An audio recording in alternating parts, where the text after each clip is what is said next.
Good morning, everybody. David Shapiro here with another video. So today's video is going to be about the salvation fantasy, or the dark side of utopian narratives. And so before I even get started, a lot of you might be saying, well, but Dave, you're the one who's constantly talking about utopia, which is exactly why I define utopia in very, very concrete, measurable terms, such as standard of living, individual liberty, and social mobility. By defining utopia in those very concrete, measurable terms, I deliberately tried to de-identify it with these other more salvation fantasy narratives. So let's unpack what a salvation fantasy is. But before we do that, just a quick plug for my Patreon.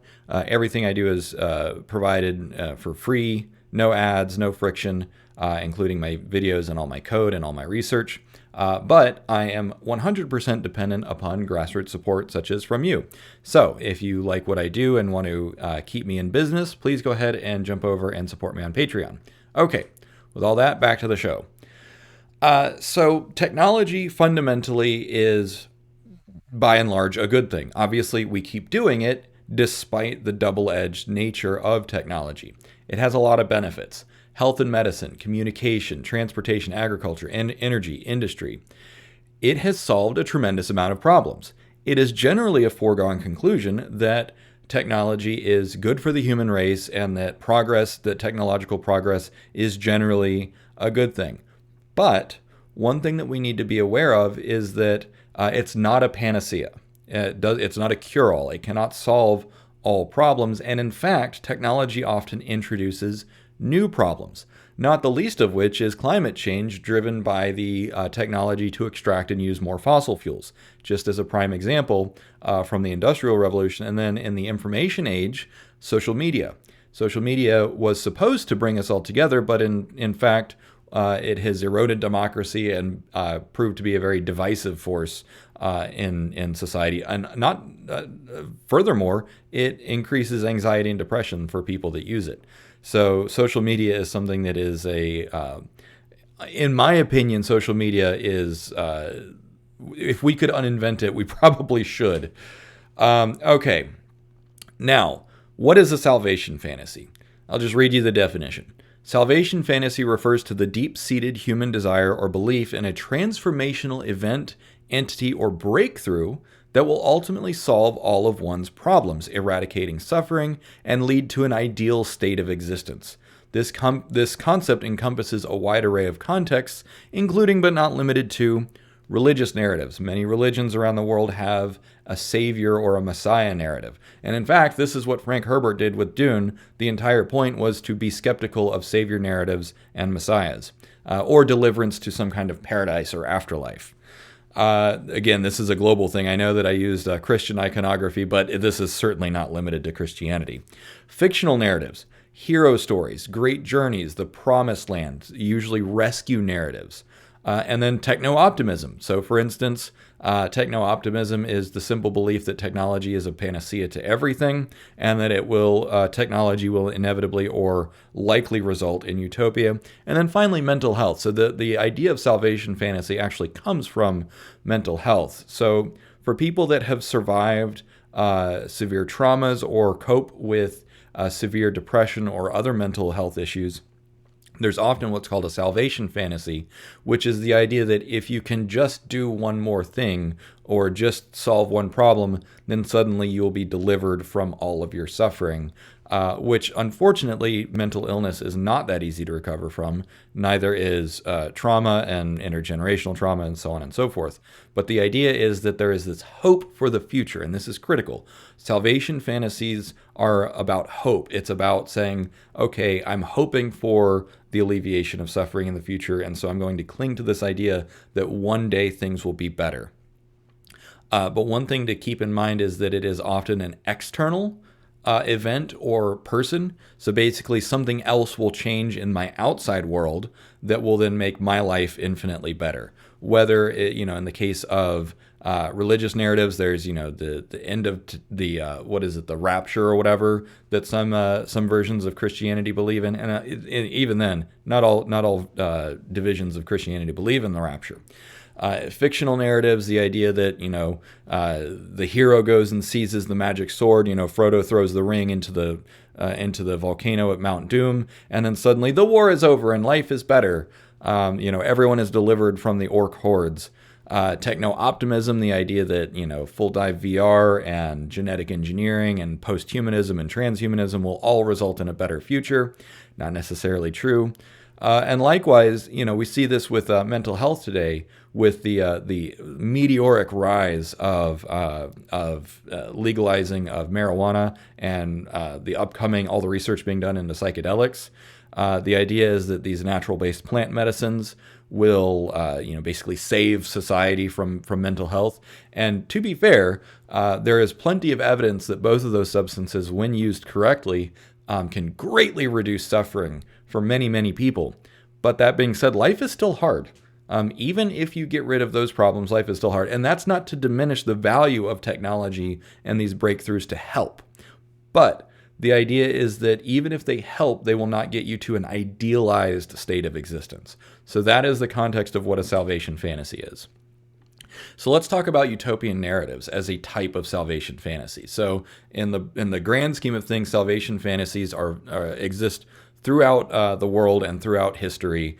They have existed for basically in all of humanity. Utopian narratives are also nothing really new. From Plato's Republic to, myths of Shangri-La and everything else, we all have this idea of like, hey, if you get to heaven where there's going to be nothing wrong and everything is bliss all the time, that is the carrot, that is the lure, the hope that one day things will be better. So there's a few characteristics of utopian narratives. So post-scarcity and hyperabundance, this is something that I talk about a lot.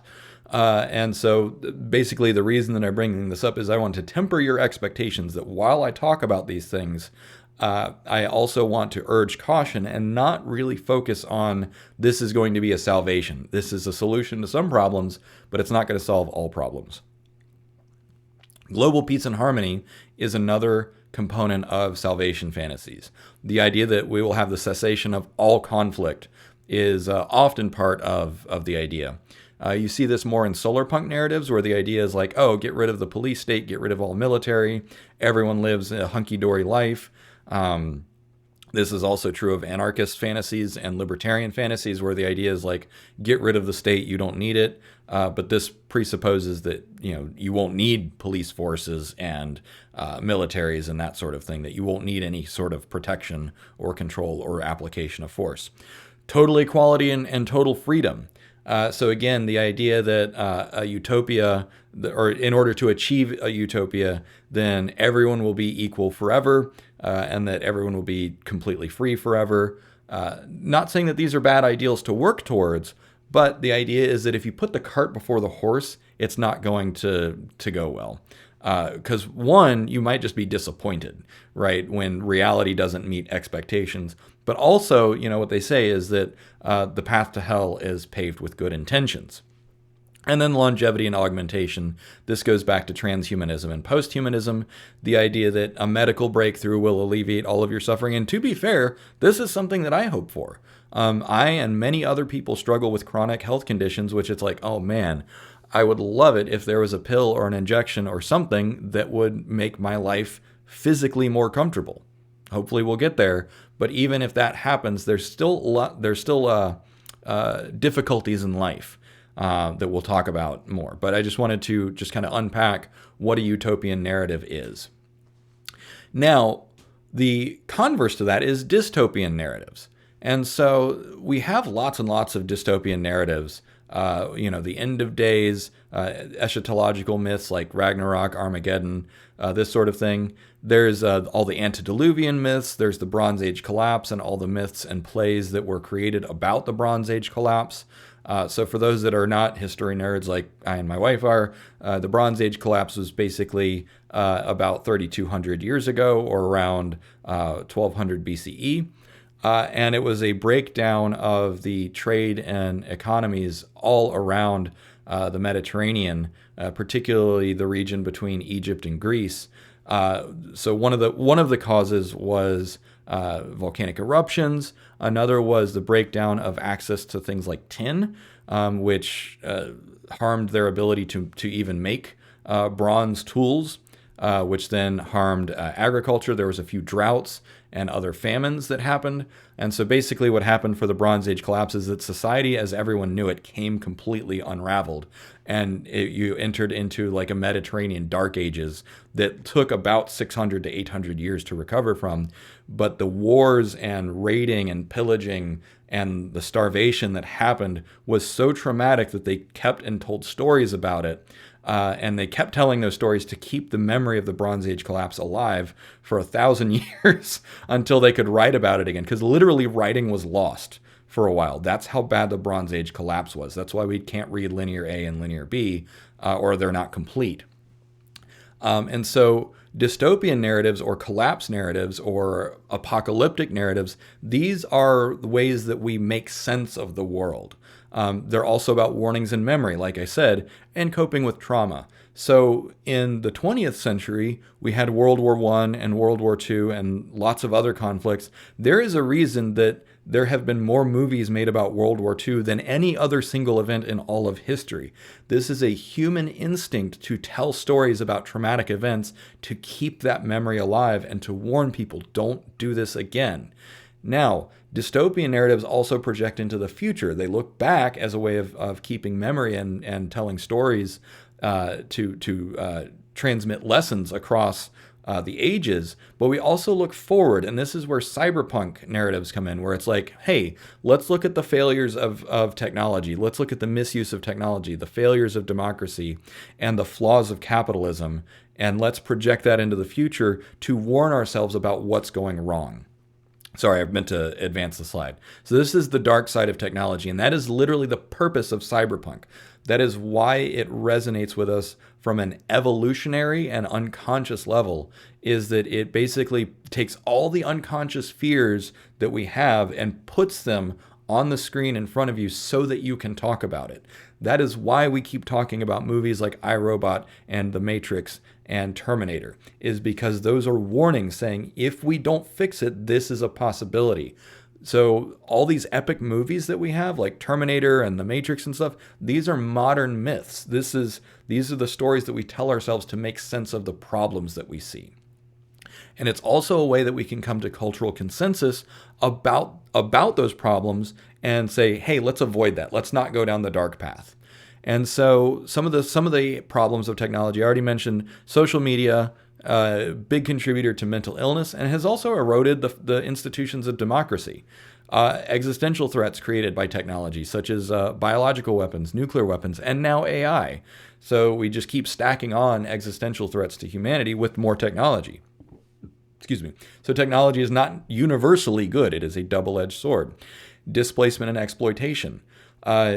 Jobs, poverty, globalism has some drawbacks. It has some benefits as well. Military, building more weapons, bigger weapons, smarter weapons, autonomous weapons.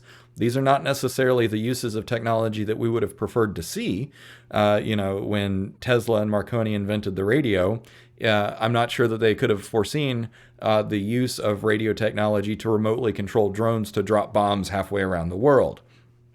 And then finally, surveillance and manipulation, such as the Cambridge Analytica scandal and the social credit system in China. These, again, are the dark side uses of technology. And so one thing that is critical to keep in mind at all times is that all technologies are dual use, and that all technologies are it's how you use it, right? Technology is not intrinsically good or evil. It is all in the application of technology. So mental illness. So this is one thing that is really critical, is that mental illness is one of the driving factors, one of the many driving factors for a belief in a salvation fantasy. The idea that we can invent ourselves out of a problem is not necessarily the truth. That being said, of course, you can invent yourself into problems, and, you might not be able to invent yourself out of it. And so what I mean by that is the example of petroleum for transportation. Yes, it advanced human civilization tremendously in the 20th century as the Industrial Revolution ramped up, but we invented ourselves into that problem, and maybe we can invent ourselves out of that problem by getting to the next level, such as solar and fusion and that sort of thing. But those might introduce new problems. And so one point here is that maybe we actually need less technology in our daily lives. I'm not saying that we need to like all become Luddites and troglodytes and, you know, burn all the technology down.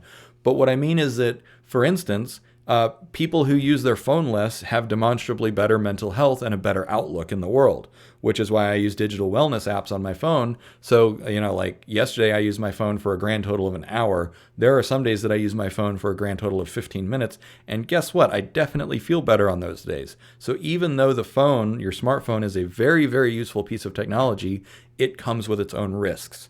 And so then I just want to have like one particular point is that no matter how good your external situation is, even if you live in the prettiest place on the planet and you're surrounded by friends and family and you have food security and you're physically safe, the best day in the world does not matter if you have severe mental illness, because that can turn the best day into ashes.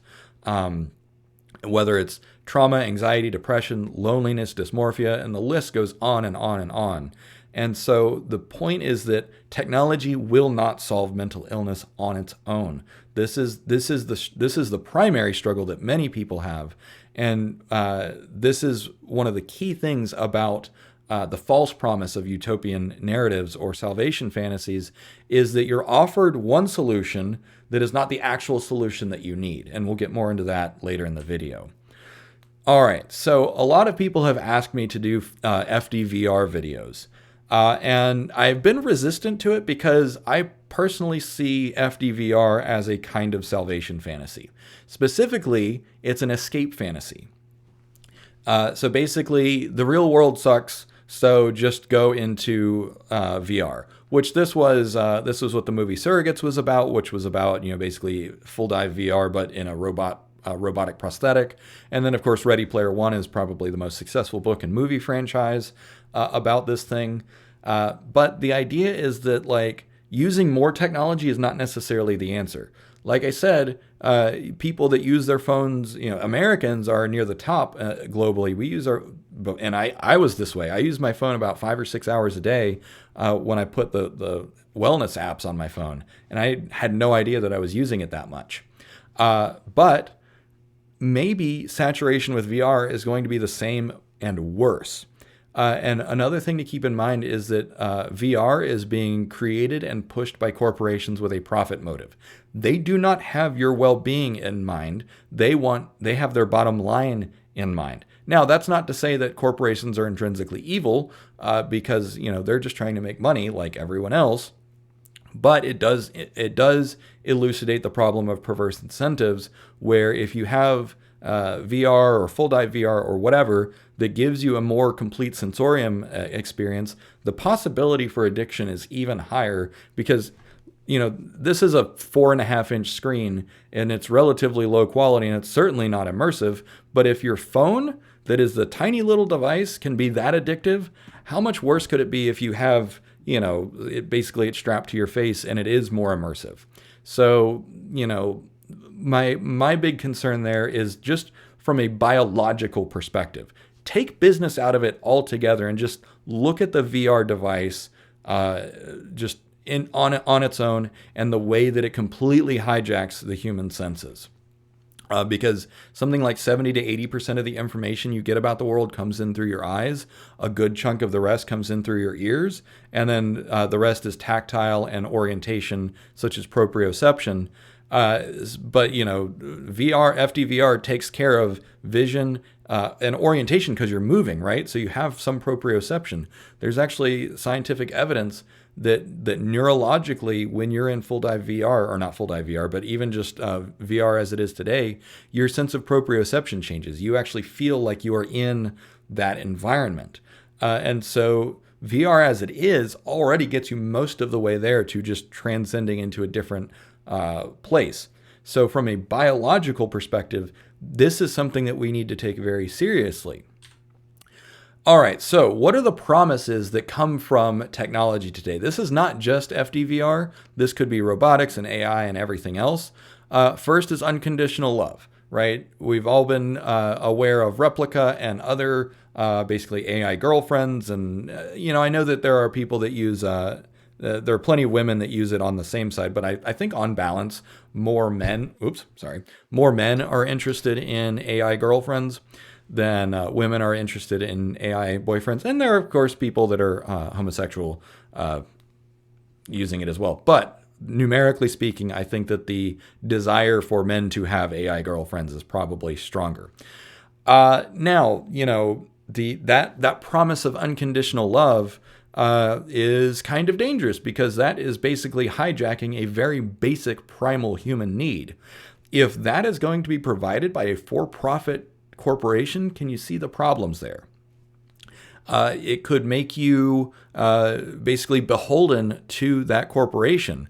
What if the corporation holds your girlfriend hostage? And I saw jokes on Reddit and other places like, what if they add microtransactions to your AI girlfriend? And that basically holds you emotionally hostage. And then, of course, there's other concerns like, is this a real relationship? Is it going to make you actually worse at real relationships? There is some anecdotal evidence that having an AI partner is actually good for your mental health and actually can teach you to be a better person, to teach you to communicate better. There's certainly been some comments on my own YouTube videos where someone says like, oh yeah, like ChatGPT helped me learn to communicate with my wife better. Great. Not everyone does that. There is a dark side to this where some people are just so bitter and jaded that they just abuse their AI girlfriends, right? They use it to take out their anger on an AI girlfriend. And it's like, I don't know that that's healthy. But I'm also not here to judge, because maybe there is some catharsis there. Not sure, it needs to be studied more. But my point here is that the salvation fantasy of, one day you will have an AI girlfriend or a robot girlfriend that loves you unconditionally like a dog does. This is, I say fantasy like it's a very real possibility that it will exist, but it comes with risks and it comes with strings attached. That's my primary message here. So another one, infinite adventure.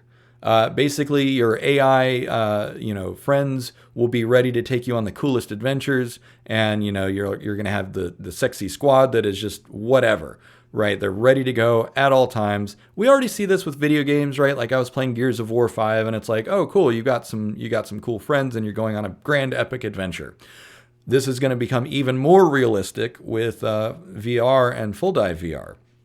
Now, for those of us that are struggling with disability and burnout and those other things, we physically cannot go on those kinds of adventures. As an autistic person, travel is very, very hard for me. Airports are basically the worst thing in the world because they are overwhelming. They have too much stimulation. There's too much pressure. They're very, very uncomfortable.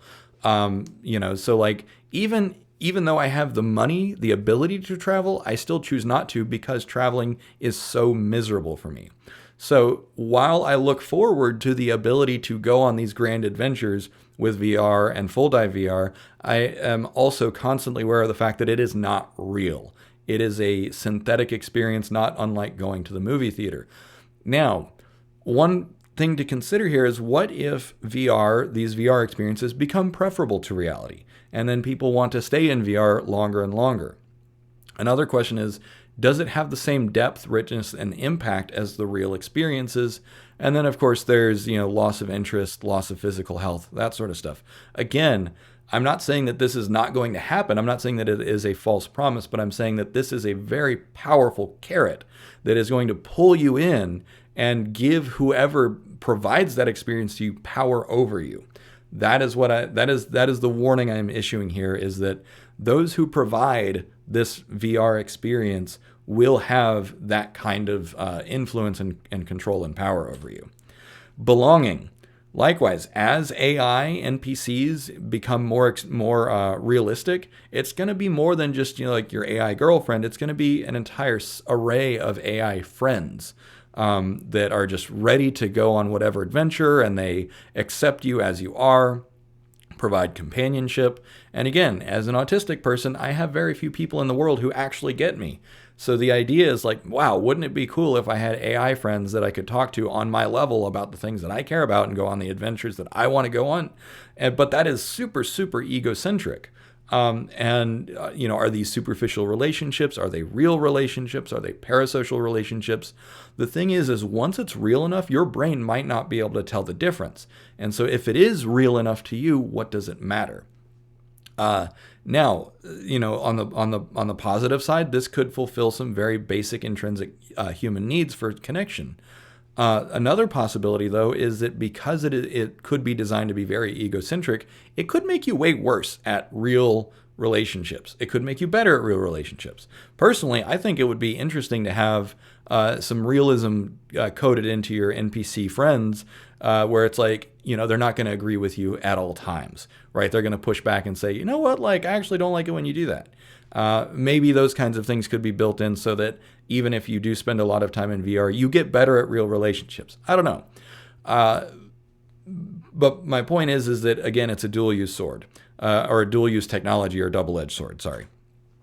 And then the highest thing, and this is something that I even talk about a lot, like the idea of using AI to replace functions of government, or even to eventually replace politicians. I don't know if that's actually going to happen. I just threw that out as a possibility just so that we can talk about it, right? My goal here is to move the Overton window.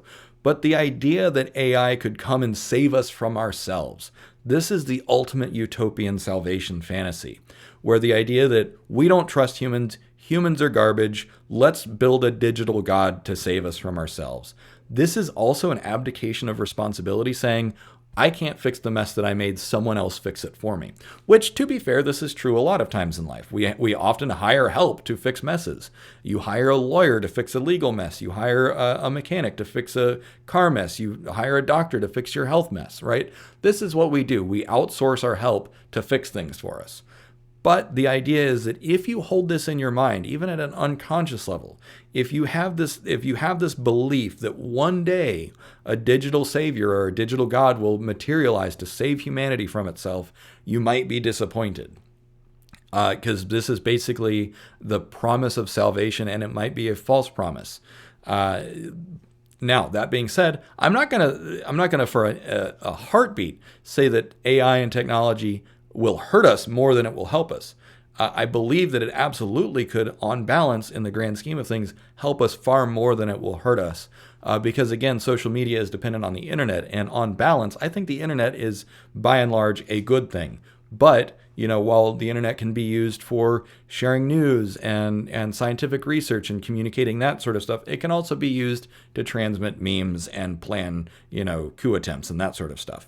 So, basically, be mindful if you do have this salvation fantasy. Be mindful if you do have this utopian narrative and that you are hoping for and expecting a digital savior. It may happen, it might not. Probably won't, at least not anytime soon. But yeah, so just something to keep in mind. And I've talked a lot about false promises. So, basically, I mentioned social media a few times, but the narrative. So here's the narrative that exists, particularly in Silicon Valley, but it also exists around the world, is basically just trust us. Everything will be better once we solve just one more problem by inventing another gadget or gizmo. This comes from Silicon Valley, the move fast and break things mentality, not necessarily good for society, not necessarily good for mental health. This is also marketing 101, bait and switch. I make you one promise and then give you something else. The idea is I promise salvation, but then I just give you a product that has microtransactions. That's not actually salvation. And this is actually one reason that, if you want to be very disillusioned, particularly with the West, take a course in marketing and advertising and learn to recognize all of the psychological tricks and tactics that they use. Basically, anytime you see a pretty person in an ad, it's basically saying, if you buy this good or service, you will be associated with these pretty people. Or, if you're lonely, then, look at all these friends laughing and having, apparently this is mostly an American thing because I think that advertising like that is banned in Europe. I'm not sure. So what do you do instead? Instead of buying into these salvation fantasies and these utopian narratives, doubt but dream. Be skeptical of any of these grand narratives, whether they are dystopian or utopian. Some people use dystopian narratives to tap into that nihilism, to tap into the hopelessness and despair to push their own agenda, right? Because you can use the carrot or the stick. You can use utopia or dystopia for pretty much the same thing, which is basically corralling and herding people towards certain conclusions. And if it's a corporation or government doing those things, they're herding you towards the conclusion that they want you to believe in, which is if it's a corporation, just buy this product, and then your life will be better. If it's a government, if it's a politician, they're saying vote for me, and your life will magically be better. Now, without that critical mindset, you might fall into that place of blind faith and misplaced trust. Our ability to imagine a better future can be weaponized against you. Societal transformation takes a lot of hard work, and everything from ending slavery, universal suffrage, and seizing the means of production have all been those utopian narratives, those salvation fantasies that if you just solve this one problem, everything will be infinitely better, but it has never been true and it will never be true. That yes, technology can solve problems one by one, but there's not going to be any single transformational event that suddenly makes the world a perfect utopian place. Yes, it will get better, but as I mentioned earlier, even if the external world is perfect in every way, everyone, like nobody has to work ever again, and you get all the food and internet, and all of your needs are taken care of, you might still struggle with mental health. You might still struggle with meaning problems and purpose, which, can nullify all of those benefits. Without exception, technology is a double-edged sword. It is always dual use, meaning that the pros are counterbalanced by cons. There's always benefits and risks to all new technologies. That includes VR, that includes AI, that includes quantum computing, that includes space travel, right? There's all kinds of dystopian ways that space travel could be used. What if all the billionaire elites just leave Earth and say, haha, you're screwed now? There was an episode about Love, Death, and Robots about that. And I thought it was hilarious because the cats ended up on Mars, and the cat said at the end, like, what did you expect, Elon Musk? Perfect ending. Definitely recommend that episode. Now, so basically, no matter how advanced technology becomes, there are aspects of the human condition that it will never touch, or that it might hurt, right? Because there's aspects of the human experience, whether it's, again, finding meaning, finding purpose, curing mental health. These are things that are intrinsically personal. Now, technology can tangentially influence them, right? If you use social media and allow yourself to get addicted to it, it will harm your mental health. However, if you use technology to help mental health, like finding resources or like the reflective journaling chatbot that I built, these are technologies that are not addictive to use, but they will improve your mental health, or they can. I'm not saying they will. They can't make that promise. But for instance, the reflective journaling tool that I built helps me. So it's all about remembering what you have control over and your intrinsic worth, but also what is inherently or intrinsically human about life and experience, and separating that from those utopian narratives and recognizing those utopian narratives for what they are, which is a salvation fantasy. Fundamentally, it is about hope versus despair. Whether it's climate change or political nihilism or meaning or anxiety and depression, this is all the negative forces. And then the hope, the shining city on the hill, is the idea that technology or other salvation fantasies might help us. And one thing that I've observed is that some people are incredibly optimistic and some people are incredibly pessimistic. It's very, very divisive. And this is also not the first time in history that has happened. The Industrial Revolution was the same way. A lot of people said, yes, this is going to be great.